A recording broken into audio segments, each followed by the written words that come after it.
Good morning all of you students. मैं आज आपको विराम चिन्ह है ना, विराम चिन्ह का चैप्टर पढ़ा रही हूँ। विराम चिन्ह का अर्थ है रुकना या ठहरना। जब हम कोई वाक्य लिखते हैं तो कहाँ पर हमें ज़्यादा रुकना है, कहाँ पर हमें कम रुकना है, बीच में क्या लगाना है, ये सब बात का ध्यान रखना होता है ना।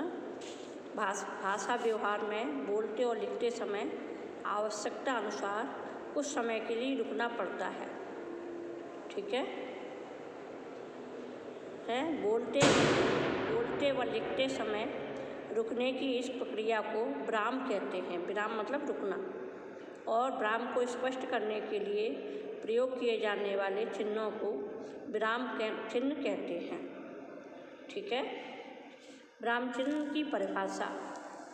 भाषा को व्यवहार में लाते समय अर्थ की स्पष्टता के लिए विराम को प्रकट करने के निर्धारित चिन्हों को विराम चिन्ह कहते हैं, है ना।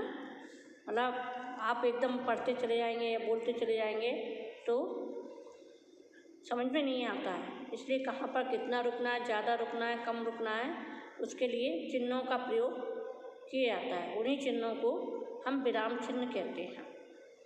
जैसे रोको, मत जाने दो, तो रोके के बाद थोड़ा सा रुकते हैं, तो ये अल्प विराम होता है। अल्प मतलब कुछ देर के लिए, थोड़ी देर के लिए। इस तरह से कई प्रकार के विराम चिन्ह होते हैं।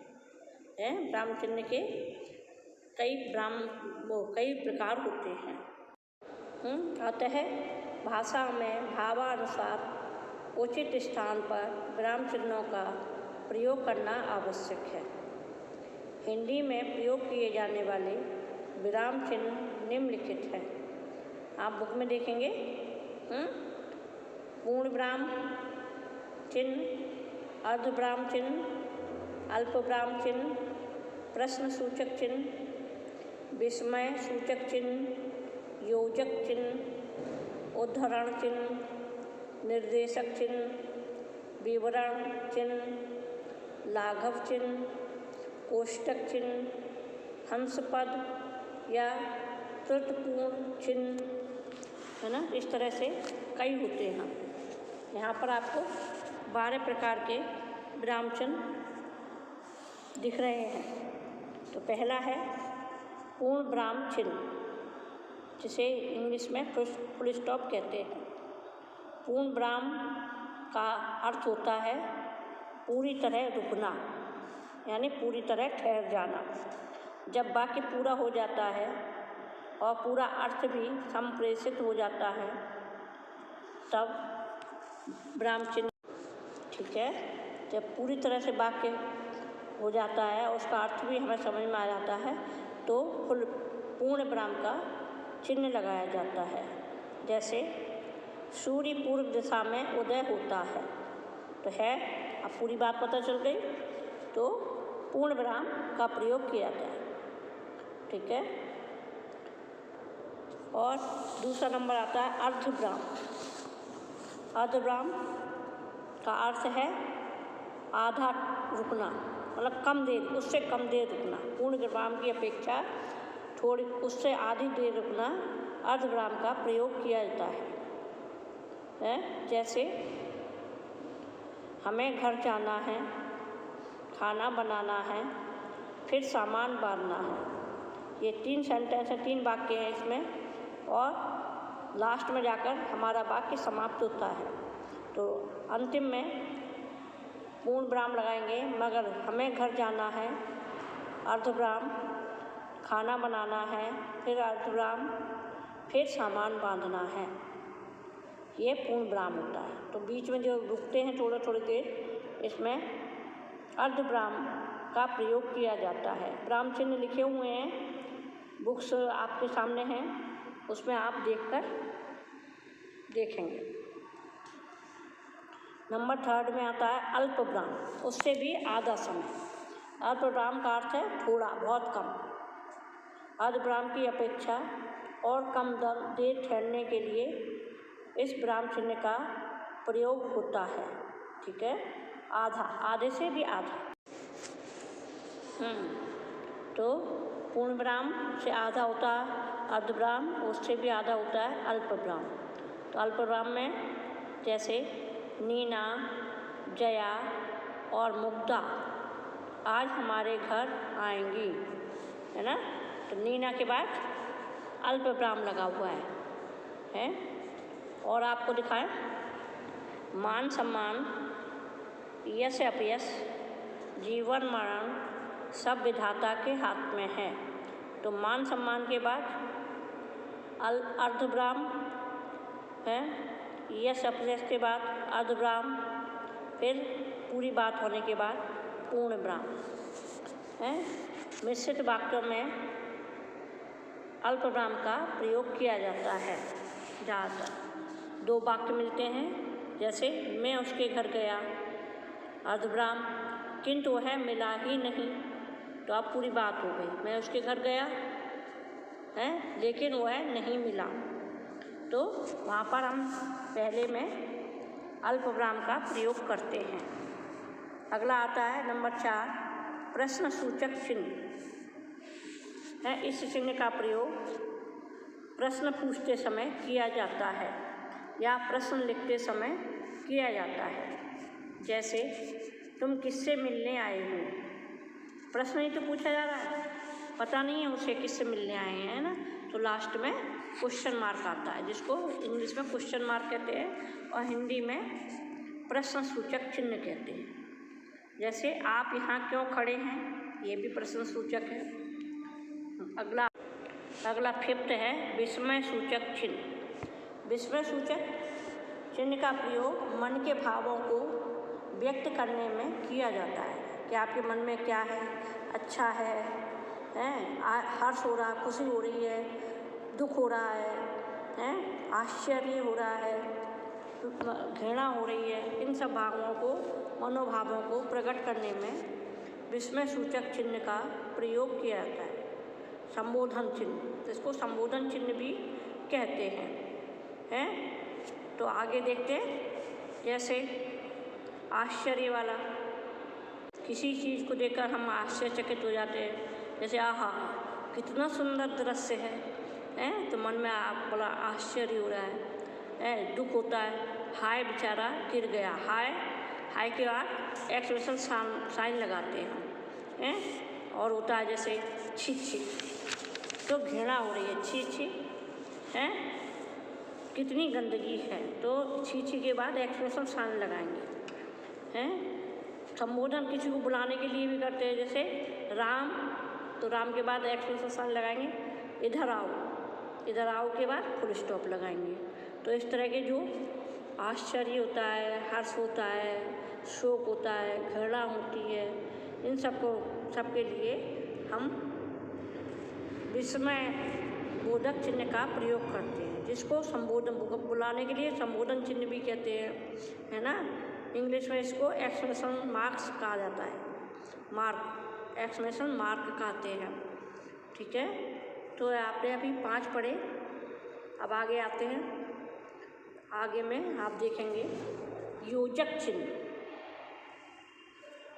6वां है आपका योजक चिन्ह। योजक चिन्ह में क्या है, योजक चिन्ह का प्रयोग निम्नलिखित स्थितियों में किया जाता है। जैसे एक से सेम शब्द होते हैं, जैसे भाई बहन, तो बीच में जो छोटा सा डैश लगाया जाता है उसे योजक चिन्ह कहते हैं। रात दिन, हानि लाभ, जीवन मरण, इस तरह से जो शब्द होते हैं इनके बीच में हैं, या कोई तुलना की जाती है, किसी की उपमा दी जाती है, जैसे फूल सा कोमल, दूध सा सफ़ेद है, भाई भरत सा भाई आदि के लिए भी ये प्रयोग किया जाता है। और सेम शब्द होते हैं, बार बार उनको दोहराया जाता है, तो बीच में भी इसका योजक चिन्ह का प्रयोग किया जाता है। जैसे बार बार, धीरे धीरे, तो धीरे धीरे के बीच में योजक चिन्ह लगाया जाता है, बार बार के बीच में योजक चिन्ह लगाया जाता है। ठीक है? और भी चीज़ों में, जैसे भिन्नात्मक रूपों में, शब्दों में लिखी जाने वाली संख्याओं के बीच में, जैसे 1/3 के बीच में योजक चिन्ह लगाया जाएगा। 3/4 तो इसमें भी योजक चिन्ह लगाया जाएगा, है ना? इस तरह के योजक चिन्ह लगाए जाते हैं। अगला आता है उद्धरण चिन्ह। इस विराम चिन्ह के प्रयोग की स्थितियाँ निम्नलिखित हैं। ये कहाँ कहाँ पर प्रयोग किया जाता है ये बता रहे हैं। किसी व्यक्ति के कथन को ज्यों का त्यों लिखने के लिए इसका प्रयोग किया जाता है। जैसे कोई स्लोगन होता है, कोई नारा होता है ना, उसको हम वैसे ही वैसे लिख देते हैं, तो उसके आगे पीछे हमें ये चिन्ह लगाए जाते हैं। इनवर्ड कॉमा बोलते हैं जिसको, और हिंदी में उद्धरण चिन्ह कहते हैं। जैसे, है ना, बाल गंगाधर तिलक ने कहा था के बाद कॉमा आ जाएगा, फिर एक्सक्लेमेशन साइन शुरू होगा, उद्धरण चिन्ह है, स्वतंत्रता हमारा जन्मसिद्ध अधिकार है के बाद फुल स्टॉप, विराम चिन्ह आएगा, उसके बाद उसे बंद दोनों तरफ से लगाया जाता है, किसी में डबल लगाया जाता है, किसी में, तो ये आपको हम बता रहे हैं, है ना? तो बड़ा नारा होता है तो उसमें इस तरह से डबल लगाते हैं। और जैसे अगला देखेंगे, किसी के उपनाम, पुस्तक, समाचार पत्र आदि के बारे में एक गहरे मतलब अकेले एक उद्धरण चिन्ह का प्रयोग किया जाता है। जैसे तुलसीदास ने रामचरितमानस की रचना की, तो रामचरितमानस के आगे पीछे उद्धरण चिन्ह लगाया जाएगा, अकेला वाला, गहरा वाला, ठीक है? ऐसे ही हमारे राष्ट्रीय त्योहार वो नंदन, तो नंदन में लगाया जाएगा। नंदन बच्चों की प्रिय पत्रिका है, तो नंदन में लगाया जाएगा केवल, ठीक है? अगला आता है नंबर 8, निर्देशक चिन्ह। निर्देशक चिन्ह योजक चिन्ह से थोड़ा बड़ा होता है, निर्देश देते हैं, है ना? निर्देशक चिन्ह योजक चिन्ह से थोड़ा बड़ा होता है। इस चिन्ह का प्रयोग निम्नलिखित स्थितियों में किया जाता है। जैसे संज्ञा के 3 भेद हैं के बाद ये लगाया जाएगा। व्यक्तिवाचक संज्ञा तो अल्पविराम, जातवाचक संज्ञा फिर अल्पविराम, अर्धविराम, और फिर भाववाचक संख्या, फिर फुल स्टॉप, है ना? इस तरह से लगाया जाता है। किसी संवाद चल रहा है तो लगाते हैं, है ना? विवेक ने कहा है, विवेक ने कहा कि नहीं आएगा, फिर की हटा देते हैं, कहा के बाद ही तुरंत है निर्देशक चिन्ह लगाते हैं। मैं भी आइसक्रीम खाऊंगा, ठीक है? फिर अगला आता है विवरण चिन्ह। विवरण जैसे मतलब हेडिंग डालते हैं और फिर हम उसका विवरण लिखते हैं, है ना? इस तरह से विवरण चिन्ह का प्रयोग किसी वाक्य के अंश को पूरा करने के लिए होता है। जैसे हैं विवरण इस प्रकार है, फिर हम आगे लिखते हैं ये विवरण हमारे है ना, निम्नलिखित वाक्यों को पढ़िए, फिर हम ये विवरण चिन्ह देख रहे हैं ना आप, उसको लगाते हैं, है ना? उसके बाद अगला नंबर आता है 10 नंबर पर आता है लाघव चिन्ह। लाघव चिन्ह मतलब बिंदी लगती है। शब्दों को संक्षिप्त रूप में लिखने के लिए इस चिन्ह का प्रयोग करते हैं। जैसे डॉक्टर तो डॉ लिख दिया और बिंदी रख दी, पंडित पन लिख दिया, बिंदी रख दी, प्रोफेसर प्रो लिख दिया, बिंदी रख दी। इस तरह से हम आधा शब्द बोलते हैं और आधा अपने आप लाघव चिन्ह लगने से पूरा हो जाता है, ठीक है?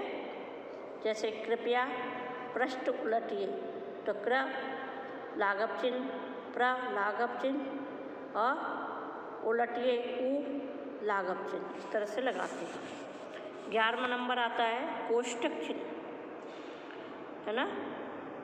जैसे इस चिन्ह का प्रयोग किसी व्यक्ति, पुस्तक या वस्तु के संबंध में ही कोई सूचना देने के लिए होता है।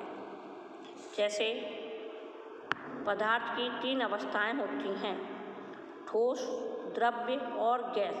ठोस, द्रव्य और गैस के आगे पीछे हम कोष्टक चिन्ह लगाते हैं। ठीक है, इस तरह से कोष्टक चिन्ह का प्रयोग किया जाता है। अब लास्ट है 12 नंबर, हंस पद या त्रुटिपूर्ण चिन्ह। वाक्य को लिखते समय यदि कोई शब्द छूट जाता है तो उसे पंक्ति के ऊपर लिखकर यह चिन्ह लगाकर सूचित करते हैं। मतलब कोई चीज़ छूट गई है तो हम ये चिन्ह लगा देते हैं और चिन्ह के ऊपर वो शब्द लिख देते हैं।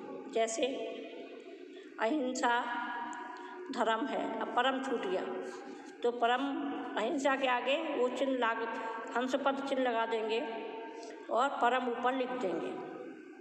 ठीक है, त्रुटि का मतलब होता है गलती हो गई है, छूट गया है। जैसे मैंने ये पुस्तकें पढ़ ली हैं, अब सभी रह गया तो ये के बाद चिन्ह लगाएंगे और ऊपर लिख देंगे सभी।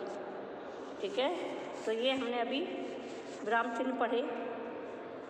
विराम चिन्ह का अर्थ है रुकना है। बोलते समय या लिखते समय विराम चिन्हों को लगाया जाता है या प्रयोग किया जाता है। विराम चिन्ह भाषा के अनिवार्य अंग हैं, है ना। इनका प्रयोग न करने से हमें भाषा की शुद्धता का ज्ञान नहीं होता है। ठीक है, विराम चिन्हों के प्रयोग से भाषा अर्थपूर्ण, स्पष्ट और प्रभावशाली बनती है। हिंदी में 12 प्रकार के विराम चिन्हों का प्रयोग किया जाता है जो इस प्रकार हैं। नंबर 1 पूर्ण विराम, सेकंड अर्धविराम, अगला अल्पविराम, अगला फिर चौथा नंबर प्रश्न सूचक चिन्ह, 5th नंबर विस्मय सूचक चिन्ह, 6 योजक चिन्ह, 7 निर्देशक चिन्ह, 8 कोष्टक चिन्ह, 9 विवरण चिन्ह, 10 उद्धरण चिन्ह, 11 लाघव चिन्ह और लास्ट वाला 12 त्रुटिपूरक चिन्ह या हंस पद चिन्ह।